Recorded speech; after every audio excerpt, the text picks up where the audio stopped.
This podcast is rated ES for extremely silly and may contain bad words, bad jokes, and other bad content that is not suitable for children. Or maybe it is. We don't know. We're not their parents.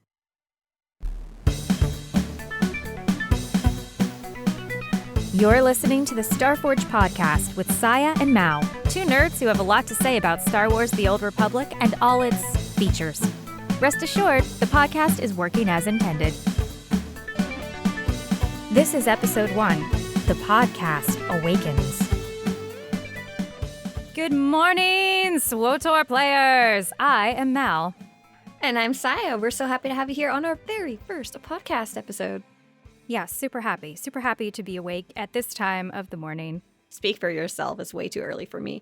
I heard you had something really interesting happen with one of your, and by interesting, I mean sad, frustrating, and upsetting, happen with one of your new pieces of gear that you got from the Galactic Seasons in Star Wars: The Old Republic.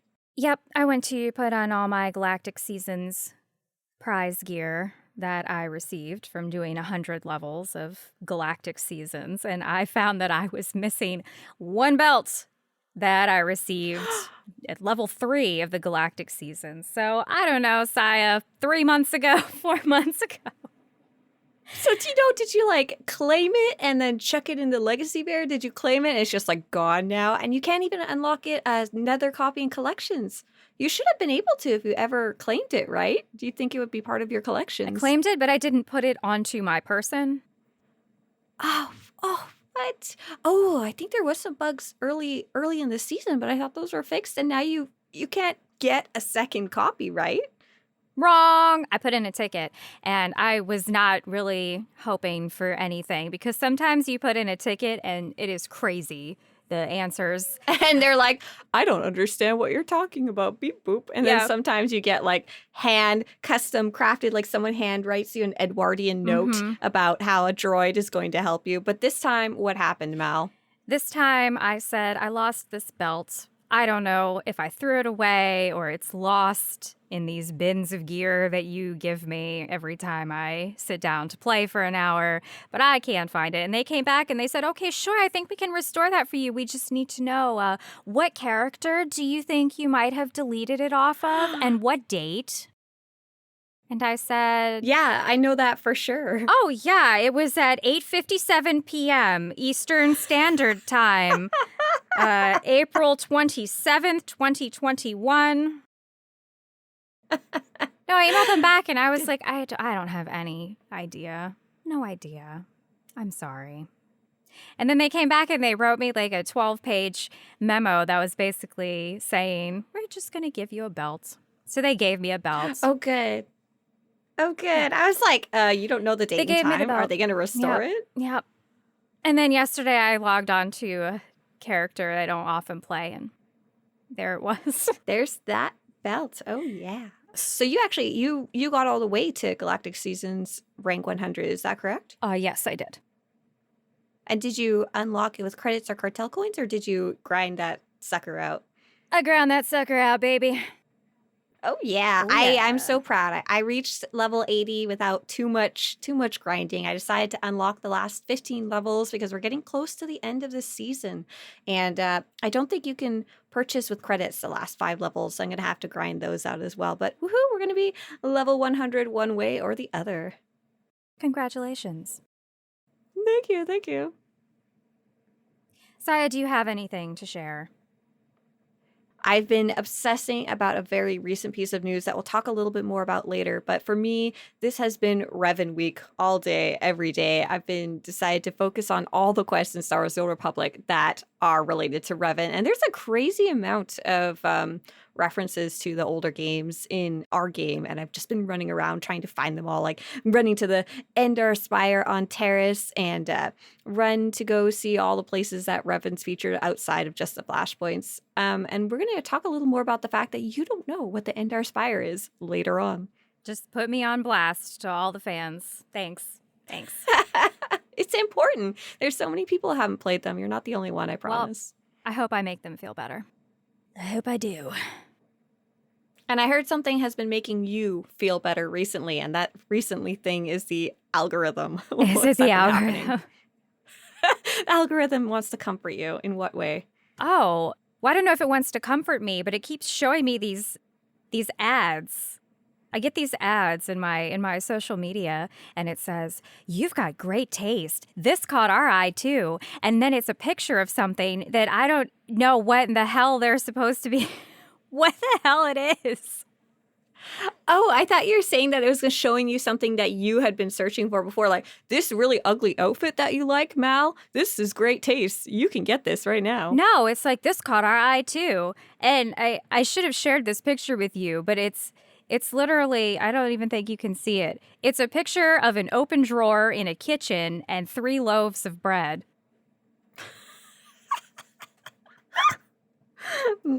That caught my eye as well, Mal.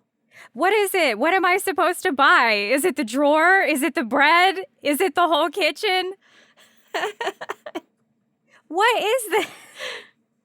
I don't think man was meant to answer that one, or woman in this case. God, help us all. Oh. Speaking of being disappointed. Disappointing other people.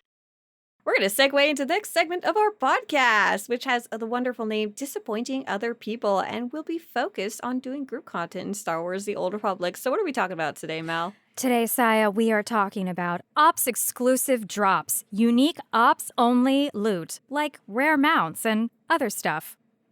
Other fun stuff like the famous bell hat. So in Star Wars The Old Republic, operations are the 8 or 16-person group content that you do at a high level. Many players of the game, especially compared to other MMOs, only like to play solo content. So a ton of these very special rare rewards only come from this very heavily group-focused content. They're very unique, pretty cool, nothing quite like them in the rest of the game. So we're first going to talk about which of the more special Ops unique loot do Mal and Scya have? What do you got, Mal? I know you actually run operations at a more frequent and higher level than I do. I got wings, and I thought about it because I thought, oh, that's the only one I have. Nope, I've got one of those tanks from EC as well. Oh, snap! You've got the Lonely Robot mount. And for those of you who haven't seen these, take a look at the show notes. They're going to be easily available at starforgepodcast.com, or you might be able to see them in your favorite podcast listening device.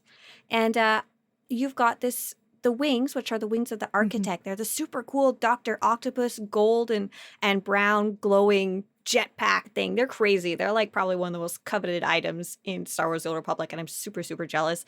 I didn't realize you had the special little foldable robot mount. I heard that guy has a mount flourish, does he? No, not the robot. I have the Avalanche heavy tank. The one from EC.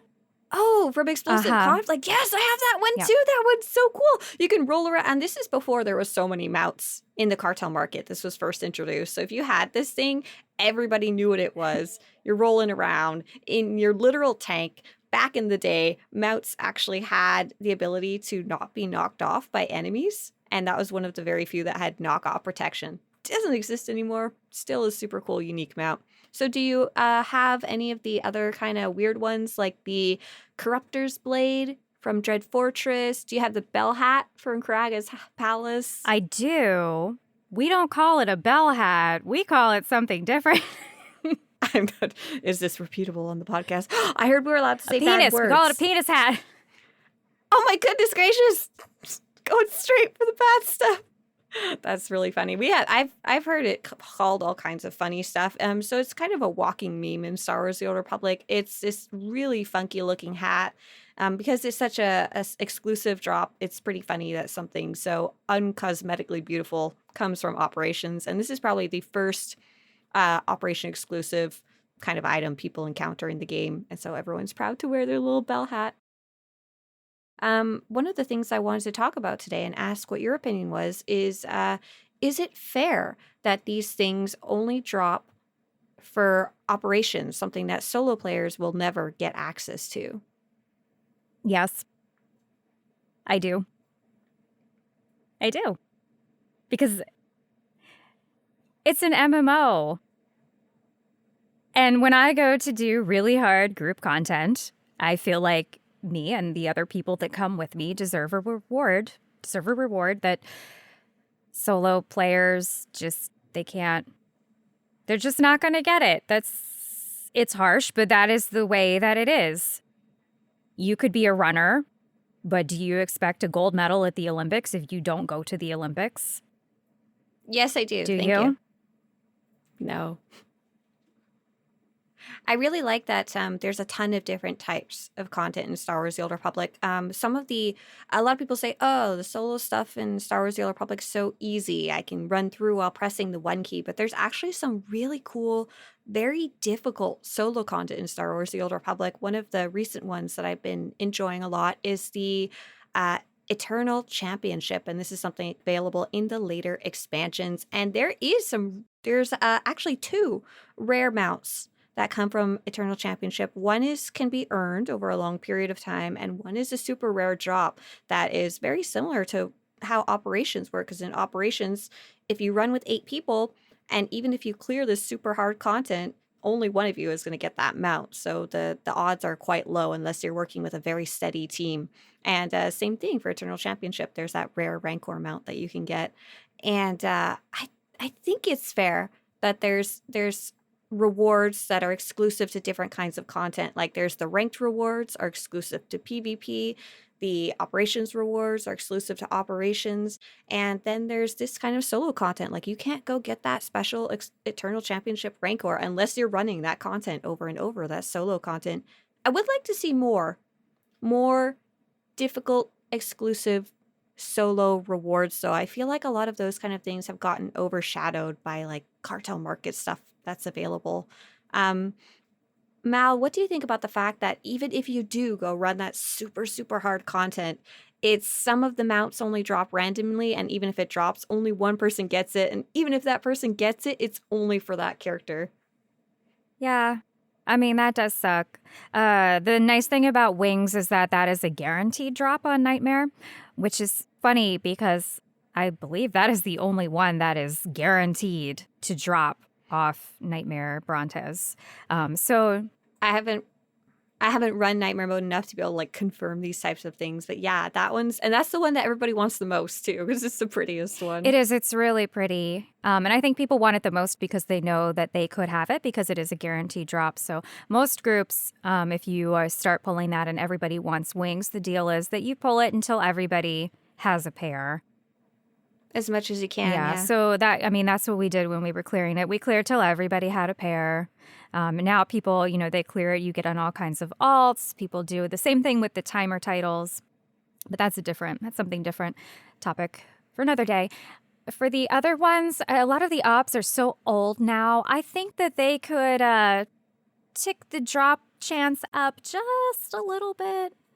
Because Like I've seen people with Wings of the Architect around the fleet and stuff like that, but some of the more interesting ones, like the Helix Hyperpod, the Dread Enhanced Rancor, the Titan 6 containment vehicle, I think those I've like almost never seen people using them, and you'd think they'd be using them because they're some of the rarest mounts in the entire game.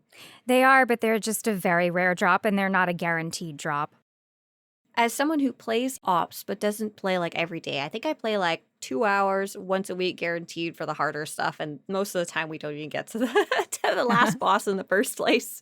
Um, it makes me so angry. I'm like, you mean it drops and then it's also bound to this character? Like I can't give it to one of my other characters or unlock it across my entire account. But I've heard something very interesting from Nightmare Mode raiders, that the fact that you can only get it per character can technically be considered a good thing, because for some people the cosmetics are the biggest thing to go chasing, that rare, super rare reward that you can actually show off to other people. And having to get it on multiple characters encourages raiders to keep coming back even after they've gotten it on their main character, instead of them saying, oh, okay, I've got the ultimate reward, let's get out of here, I never need to step foot back in here again.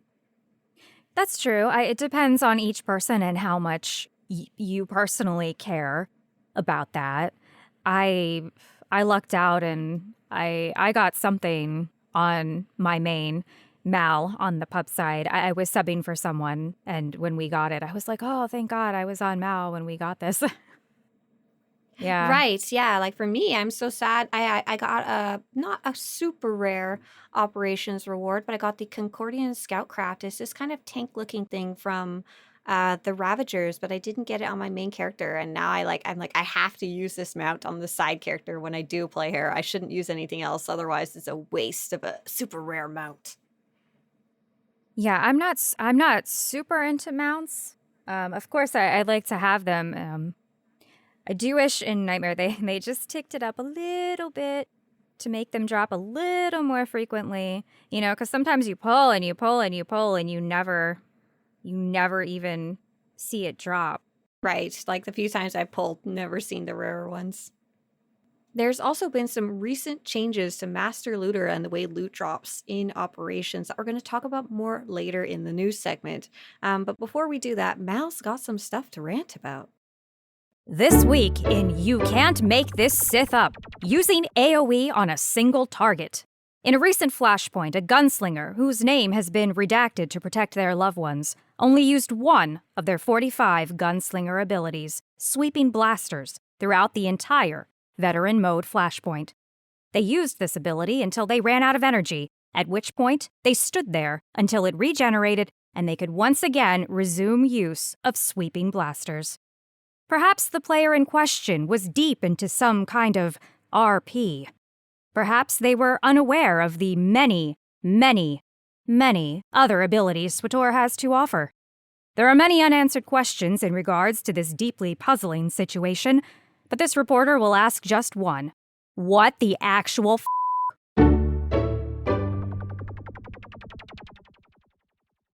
In our next segment, we'll be covering things you can do while flying solo. Flying solo. In this case, we're going to be talking about something that can be technically a group type of content, but most players like to do it alone. Datacron hunting. And Mal, could you explain why you decided to cover Datacron hunting today? Because, Scya, you just put out a fan-frickin-tastic guide about how to hunt Datacrons. Yeah, I'm super excited about it.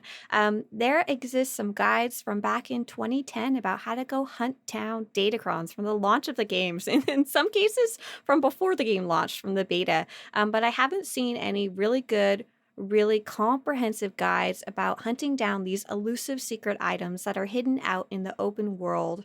And I really wanted to make one. People have been requesting me to make one for years now. And I'm like, oh my God, there's 150 Datacrons. This is going to be a huge project. And I'm so happy. It's now available on Swtorista.com/Datacrons. And one of the biggest things that I wanted to focus on was doing coverage for both Imperial side, Republic side, the fastest ways to get there, and really, really easy to read maps without being too overwhelming and having like 40 different maps on the page. So is Datacron hunting something that you like to do, Mal? No, I do not. Do you have them all? Yes, I do. Right. I actually really like going after them. I get frustrated very easily, so you'll hear me going, oh God, I fell again for the 15th time. But I like hunting them down. I find it really fun. I think I just like finding secret things, regardless of what exactly they are. I don't think the Datacrons would have even had to have some type of reward attached for them for me to go find them. So for those players who haven't had a chance to learn about Datacrons yet, what is the reward, Mal? Oh, for getting all the Datacrons? Stat buffs. Oh, yeah. I was very curious. So this is very topical and may change by the time the next expansion comes out. But I was trying to figure out, so these Datacrons each give you for a very tiny endurance, power, or I think presence or mastery stat boost for each one you find. And finding one or missing one individual one is not a huge deal. Finding them all can give you a pretty decent little chunk of change when it comes to your stats. But if you're running level synced content, is it even worth it? Like, does that mastery and endurance and power even go anywhere? Probably not. I don't think too much about it because I've had them all for so long. The new ones I got was just really to fill out the achievement part. Yeah, make their little Datacron list all nice and glowy and filled out. Very important part of gaming. Back in the day, though, it was important, you know, because it was per character. So way back in the day, at level 50, you're going, oh, I'm a gunslinger now. I got to go collect all the aim datacrons. Got to give myself a bump in aim. That's for the trooper, man. Gotta be the best I can be. Get that aim.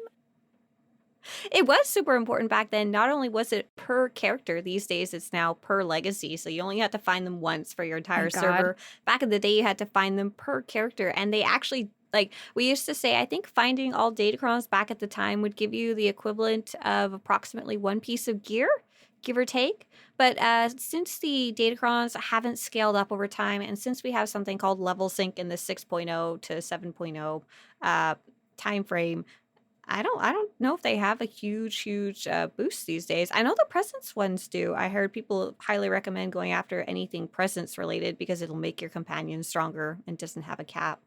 Mal's sitting here shrugging, going, I don't know. So I know you have them all. Was there any that really stood out to you as being ridiculously hard? Oh, geez. It's been a long time since I got any of them. I feel like there's one on a planet where there's a lot of jumping up. Maybe it's Nar Shaddaa, and it's a real pain in the ass. I'm just having like flashbacks when you say Datacron jumping up. I'm like, oh god, there's so many of them that made me want to cry. There's one on McKeb that has a hell of a lot of jumping too. That's a pain.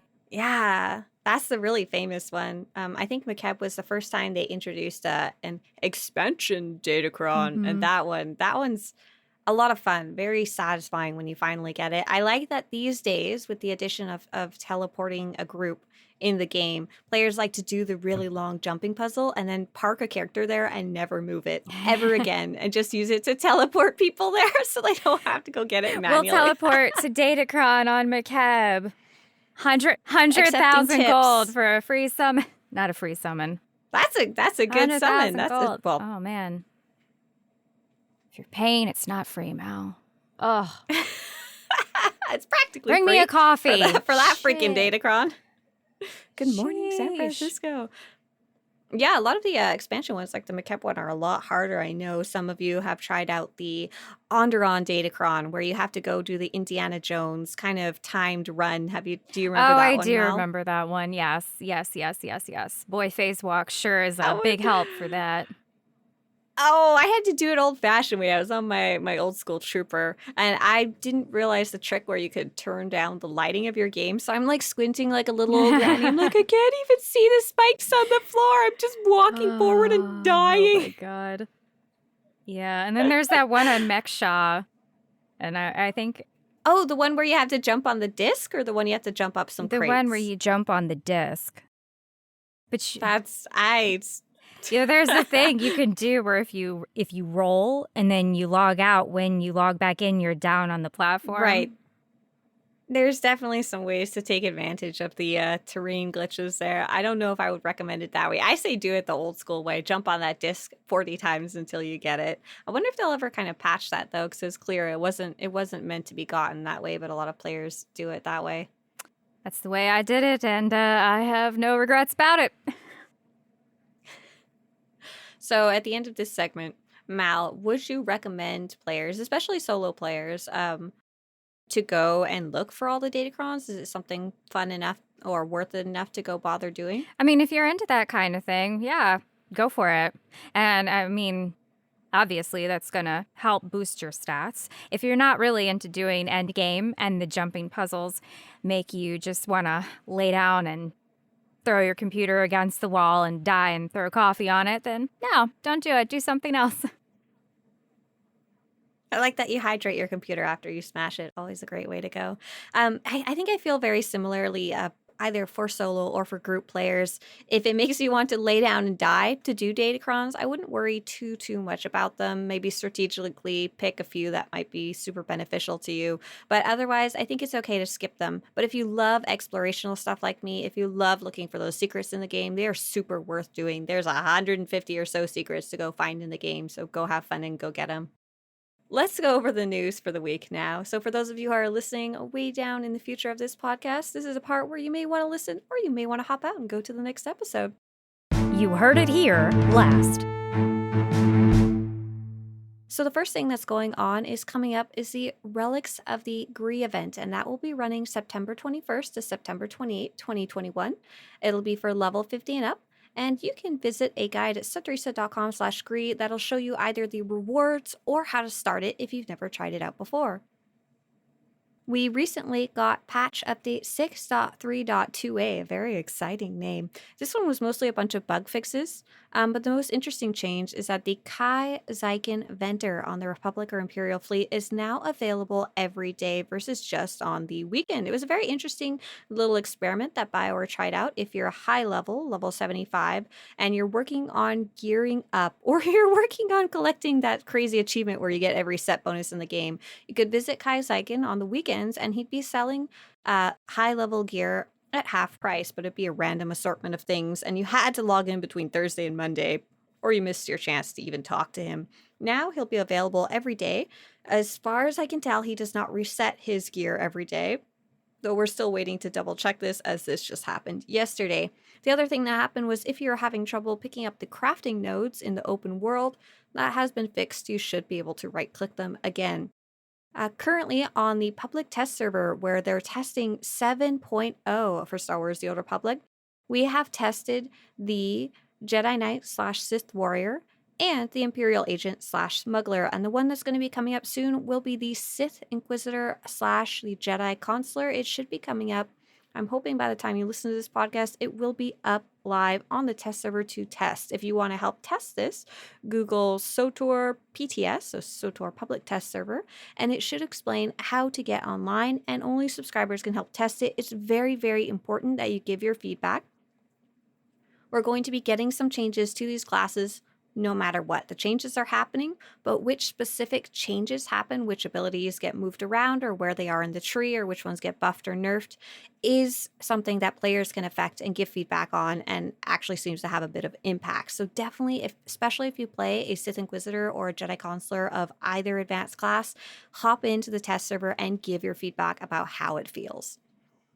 In not Star Wars The Old Republic news, I am incredibly excited about something that recently got announced, and that is the Knights of the Old Republic remake. We're going to be about 2 weeks down the line at the time that this got announced, and it got announced at a PlayStation 5 event, and everyone was freaking out. Oh my god, it's only going to be on the PlayStation. What about all of us computer players who play Star Wars The Old Republic? We need to play this game. Knights of the Old Republic was the precursor game to Star Wars The Old Republic. It was a solo player game, but it sets the entire stage for Star Wars The Old Republic. So it's very, very related to the game. And players who played it back in 2003 or back in the day are very excited it's getting a remake. So for those of you who are excited about it, it's unclear whether it will be on PC at launch or not, but we do know it will be on both PS5 and the computer as well now. And it's not going to be just a graphical haul. So here's a quick quote. "We're rebuilding it from the ground up with the latest tech to match the groundbreaking standard of innovation established by the original, all while staying true to its revered story. It's going to be made by Aspyr Media, not by BioWare. And this company brought other old Star Wars games up to modern PC gaming. And they also brought Knights of the Old Republic to mobile, to iOS." Cool. Cool. Oh yeah, speaking of cool, we had a very interesting conversation when we were going to name this podcast. I said to Mal, we are both on the Starforge server, just for some context. Hey Mal, you want to name it the Starforge podcast? And I'm a huge Knights of the Old Republic nerd, just huge nerd. I didn't even think to ask if Mal had played it before. And she was like, sure, sounds cool to me, I assume, because that's the name of our server. And I found out later when I showed her a little drawing I made of a potential logo, and she's like, I don't know what that strange looking ship there is. I don't know what that is. I said, it's the Starforge. Wait, have you played Knights of the Old Republic? No. In my That was defense, the response I got. In my I was quite defense, surprised. the logo didn't have ship details, okay? And when I first opened the page, I only saw the top, and I'm like, it almost looks like a Mickey Mouse glove. And then I scrolled down, and it kind of looked like pants. I don't know. It was not a very good logo, to be better fair. But it did open up a conversation that Mal hadn't played this very old game. And it's very interesting. The Star Wars The Old Republic community is fairly split amongst who has played this and who hasn't. So people who've played it are like, oh my God, it's the best story from 2003. It'll blow your mind. You need to play it. Versus the newer players are like, I either haven't tried it or, I tried it, but it was a really old game and I didn't have a lot of interest trying it out. So this has been some interesting news between those two different camps. Luckily for those of you who tried it and thought it was too old or didn't really even realize it was something that should be on your menu, can try it out whenever it does come out. Yeah, unfortunately, at the time it came out, I believe I had just started college, and I was in a really intensive college program. So I mostly did that. And I also worked. So there was school, work, home.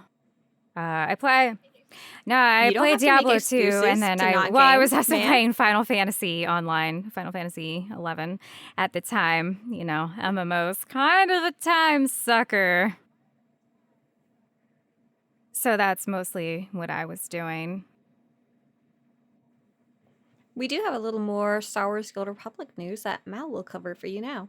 So earlier, we discussed nightmare drops and fun loot that drops in operations. Here's the thing that's not fun about some of the loot dropping right now in operations and flashpoints. Some of it is showing up in people's inventory unidentified, with no way to identify it. I finally saw someone with that bug. So they had this item and they roll their mouse tip over it. It's like a piece of gear, like it should be level 75 gear. It says unidentified, unidentified, unidentified. And this is a bug that kind of existed before. Sometimes you'll be accepting gear from your renown stash at level 75 and it'll say unidentified, but it'll fix itself by the time it gets to your inventory. But nope, it's just a piece of empty, nothing, unidentified gear you can't do anything with. Can you even put it on? I don't know. I haven't gotten it personally. Put it on. How does it change you? How do you feel? I feel lost, searching, unidentified.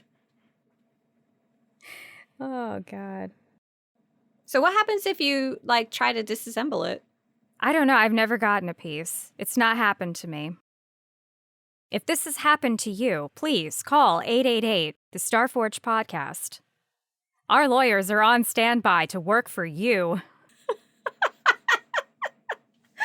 Actually, what you should do is write /bug/BUG in game. And if you're a subscriber, even if you're not a subscriber now, I think players might be able to put in bug tickets no matter what now. Put in a report, show them the item, and maybe they can figure out what the hell is wrong. The more reports we Yes, put in. gear has dropped for you. This is working as intended. You received the most rare piece of unidentified gear ever. So Mal, do you want to talk a little bit about what you do in real life and why that's important to the last piece of news we wanted to share before we get into a big discussion? Yeah, I do. One of the bugs that were reported, it says voice actor continuity mistake. And I understand why you put it that way. However, on my side of things, I just read what is on the paper. I have no idea. What are you? What do you do for a living, voiceovers for a living, commercials, indie video games, social media ads. Mostly educational. Yes. So voice actor stuff. It is near and dear to my heart. So I would just like to tell you, if there is a continuity problem, you should blow up the writers or the directors. So what is the actual issue? What's the error or problem? They said that they were receiving dialogue options that didn't make any sense with the choices they had made previously. I really don't want to say more than that because it was tagged as a spoiler. Oh, yeah, we won't say exactly what. Just that, let's say you're a smuggler, you may not recognize someone you should definitely recognize, and Mal's very cranky because that's not the voice actor's fault. They just read what's on the cranky. page. I just want people to know. I just want you to know. Sometimes you see some crazy shit. So I have no idea. I just read it. Don't know. It's interesting because it could be the writers who forgot that, this person should know this person or whatever. And then there's the next layer is the coders, the programmers, the people who actually set stuff up in game, the correct triggers are not getting triggered. So you're getting dialogue that you shouldn't be getting, but it's in there somewhere. You're just not getting the right one. So that'll be an interesting one. Hopefully it gets fixed soon. Those type of problems don't tend to get fixed very quickly, and to the great wrath and ire of our story-focused groups of we'll players. get you those Sadly, have to iridescent suffer banners that through. are too bright. I'll get you. And now comes the funnest topic that I think we're both going to be screaming about a lot. So one of the big changes is in a recent update is a change to Master Looter. And Mal, do you want to go over a little bit about how loot, how gear, how any items you used to drop in operations, what kind of options So you had? you could select a round robin, which means when you loot a boss, everybody gets a chance to need or greed on whatever has dropped off the boss. That's super good.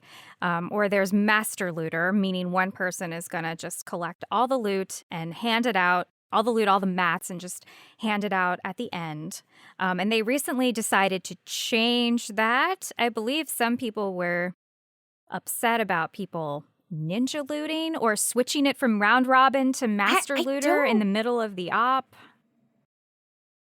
I heard that was my initial thought, but I don't think that's true. So back in the day, Master Looter and letting one person be able to decide who gets which piece of thing that drops, whatever it may be, gear or materials, was a lot more important.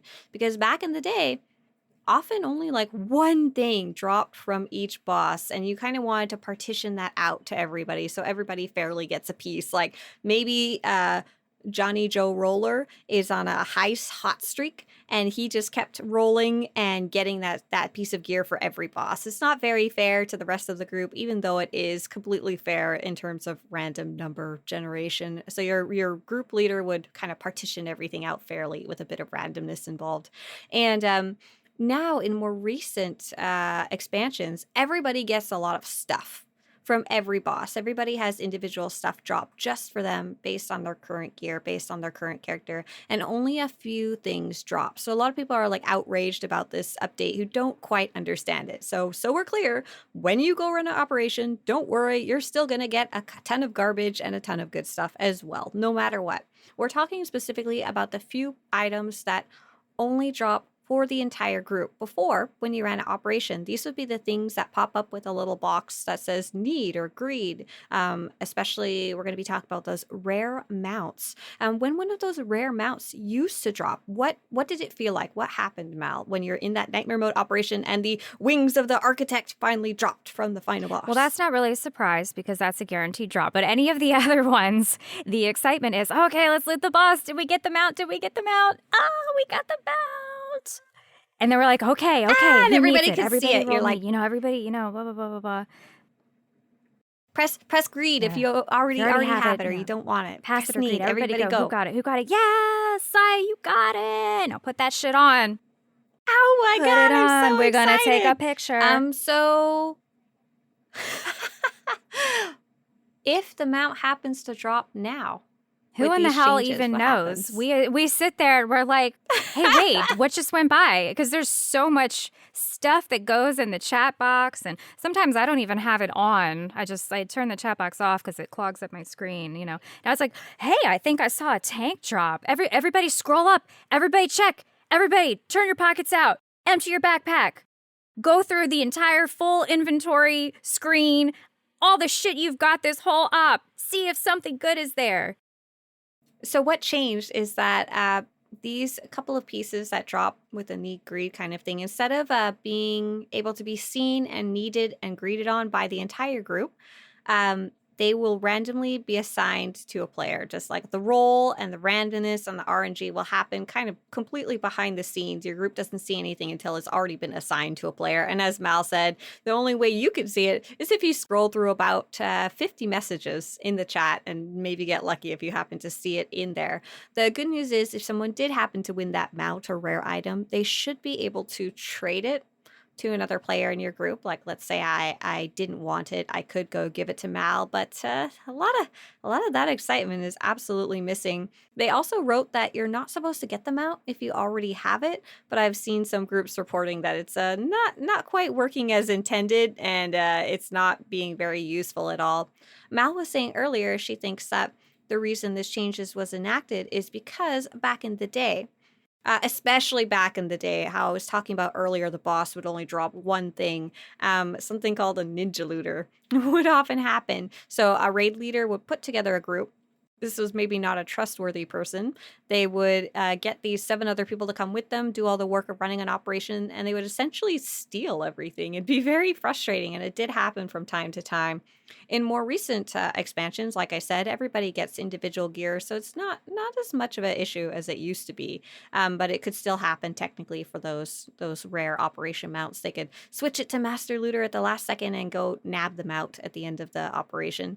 How much does that actually happen these days in the last year or two, though? I don't know. I mean, that has never happened to me. Even when there were token drops, even when people rolled need and greed, way back in the day, we used to keep a spreadsheet of who needed what token because, you know, the specific ops, every boss dropped a token. And then sometimes people would try to get tricky. They would, you know... Trustworthy groups. It is a trustworthy That's trustworthy groups. I always run with trustworthy groups too. But lots of people run with through in Starforge, it's called allies chat, just with random other people who are hopefully up to speed with the operation, but you don't know if they're a good person or not. And you don't know if they're going to ninja loot it. So I think it did used to happen a lot back in the day. I've actually had ninja loot happen to me. I was very cranky about it. I was like, come on, man. But I don't know if I heard that many reports in the past year or two. So I'm not sure if it's still so much a thing anymore, even in the random groupings. My theory, are you ready for my tinfoil hat theory? Science hot theory. My theory is, my theory is that it's actually because they're getting ready for changes in the upcoming expansion. We don't really know how gear drop is going to work, especially with the new combat styles. They're going to have to change something because you're going to have gear drop both for your current combat style, whatever your character is right now, as well as the second combat style that you're going to be able to choose as a subscriber. So they're going to have to change the gear system in one way or another, and they may just have decided that making no more need greed stuff is the easiest way to go. I am really sad about the concept that Mal explained earlier about nobody gets to see when you got something super cool. The super cool thing is maybe not even dropping in a useful way for you, and you no longer get to do the fun act of need greed and actually decide, do I want to be part of this role or not for those super cool items like the mounts. Yeah, and then sometimes you don't even know what you have. I had an Apex Predator piece drop, and somebody had just happened to see it in the chat. They're like, "Oh, Mal, I think you got the Apex Predator hat. That's the last piece I need." Okay, hang on. Oh, let me get my shovel. I'll go trade. All right, fine. You can have this hat. But I'll tell you what the worst part of it is if you're running with a consistent, trustworthy, your guild, or your group, Nightmare group, most people collect the rare mats, and then when you have 8, you distribute them, and now the mat just goes to your mat inventory. Oh, you never even see it in your inventory. You have... What a mess. So you have to scroll up in the chat who got the OEM. Sometimes. And these rare materials, just so we're clear for those of you who don't run operations, these rare materials are worth in the I don't know what they're going to be worth by the time you watch this, but in the 20 to 40 million range, depending on your server, they are some expensive stuff. They are not chump change by any means. So you really want to try and be fair with them with your group. And same goes for the set bonus gear. For example, Mal maybe got a piece of gear that she may even not even use, but be incredibly, incredibly valuable to that other player on her team. And she could have been taking her shovel and throwing it in the garbage by accident. I fear this may have happened to me once already. My group did try to pay me to disassemble it. We're talking about trustworthy groups here. They're a bunch of trolls. Yep. How do we do an outro? You can just say, well, Mal, I think that's all we have for today. Or I can say, Scya, I think that's all we have for today.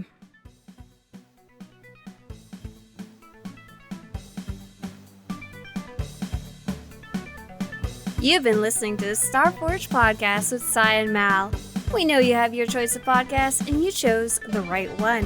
For show notes and other information, visit starforgepodcast.com and hit us up on Twitter at StarforgeCast. We'd love to hear from you. Listen in with Google or Apple Podcasts, Spotify, Stitcher, or on Swtorista's YouTube channel. New episodes drop every Friday, so mark your calendar and come join the party. Thanks for tuning in. We'll see you next week.